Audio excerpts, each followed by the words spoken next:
پیارے آقا مکی مدنی مصطفیٰ علیہ السلام کی ذات مبارکہ حسن و کمال کا سر چشمہ ہے۔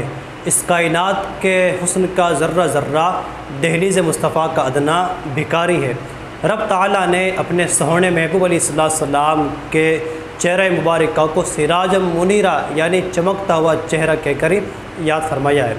حضرت جابر بن عبداللہ رضی اللہ تعالیٰ عنہ ایک مرتبہ 14ویں رات میں کبھی چاند کو دیکھتے اور کبھی رخ مصطفیٰ کو دیکھتے۔ بار بار دیکھنے کے بعد آپ نے قسم کھا کر ارشاد فرمایا کہ واللہ رخ مصطفیٰ چاند سے بھی زیادہ حسین تر ہے۔ حضرت ابو ہریرہ رضی اللہ تعالیٰ عنہ فرماتے ہیں کہ میں نے اس کائنات میں نبی پاک علیہ السلام سے بڑھ کر حسین کسی چیز کو نہیں دیکھا ہے۔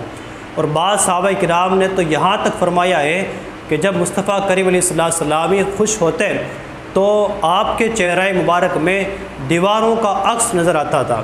اور سیدہ عائشہ اللہ تعالیٰ عنہا فرماتی ہیں کہ میں اندھیرے کمرے میں اپنی کھوئی ہوئی سوئی تلاش رہی تھی، اسی بیچ میں نبی پاک علیہ السلام تشریف لائے تو آپ کے چہرہ مبارکہ کے حسن و جمال سے، آپ کے چہرے کی چمک سے میری کھوئی ہوئی سوئی مل گئی۔